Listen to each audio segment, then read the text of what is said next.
Hello साथीहरु, अर्थ स्टेसनमा स्वागत छ। अब दशैं सकियो। अब यो पर्वले हाम्रो इकोनोमीमा कस्तो असर पार्छ, के कुराहरू हुन्छ भन्ने कुरा गरौँ।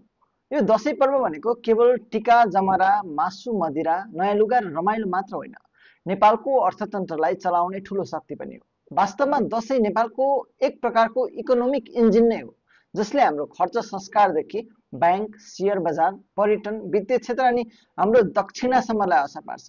आजको भिडियोमा हामी त्यही कुरा बुझ्नेछौँ। दशैंले हाम्रो अर्थतन्त्रलाई कसरी बुस्ट गर्छ भनेर। Let's dive in. दशैं आउँदा सबैभन्दा पहिलो कुरा जुन कुरा बढ्छ त्यो हो खर्च। घर घरमा नयाँ लुगा फाटा, जुत्ता चप्पल, mobile, bike, car, ticket, travel package सब डिमान्ड एकदम बढ्छ। यो डिमान्डले बजार, पसल, ई कमर्स सबै सेक्टरलाई चलायमान बनाउँछ।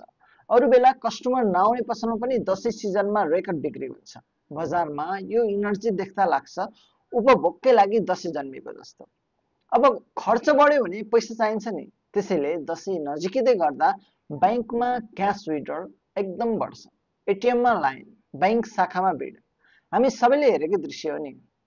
यसै बेला विदेशमा बसेका नेपालीले पनि आफ्नो परिवारलाई रमाइलो होस् भनेर पैसा पठाउँछन्। यो रेमिटेन्स इन्फ्लोले नेपालमा लिक्विडिटी बढाउँछ, जसले बैंक र वित्तीय संस्थालाई अझ मजबुत बनाउँछ। दशैं अघि आउने यो ठूलो रेमिटेन्सले वास्तवमै हाम्रो अर्थतन्त्रलाई अक्सिजन जस्तो काम गर्छ। लिक्विडिटी बढेपछि यसको असर शेयर बजारमा पनि देखिन्छ। दशैं अगाडि धेरै इन्भेस्टरहरू खर्चतिर ध्यान दिने भएकाले कारोबार हल्का सुस्त हुन्छ। तर दशैं सिजनमा आएको रेमिटेन्स इन्फ्लो र क्याश फ्लोले बैंकिङ सेक्टरको शेयरमा पोजिटिभ इनर्जी ल्याउँछ। छोटो समयमा बजार स्लोनेस देखिए पनि लङ रनमा दशैंको भाइबले बजारलाई सपोर्ट गर्ने शक्ति बोकेको हुन्छ। यति मात्र होइन, दशैं भनेको यात्रा र पर्यटनसँग पनि जोडिएको छ। गाउँ गाउँ फर्किने, विदेश वा सहरबाट घर आउने अनि घुम्न जाने सिजन यही हो। यसैले बस, विमान, होटल सबै फुल बुकिङ हुन्छ। एयरलाइन्स कम्पनीको रेभेन्यू एकदम स्काई हाई पुग्छ। पेट्रोल, डिजल कन्जम्सन डबल हुन्छ र होटल रेस्टुरेन्टहरूले पनि दशैं सिजनमा धमाधम चल्छ। यसरी दशैंले ट्रान्सपोर्टेसन र टुरिज्म सेक्टरलाई म्यासिभ बुस्ट दिन्छ। अब अर्को रमाइलो कुरा के छ भने दक्षिणाको बारेमा। यो हामीले दक्षिणालाई सानो सोच्छौँ, तर यो दक्षिणाले ठूलो काम गर्न सकिन्छ।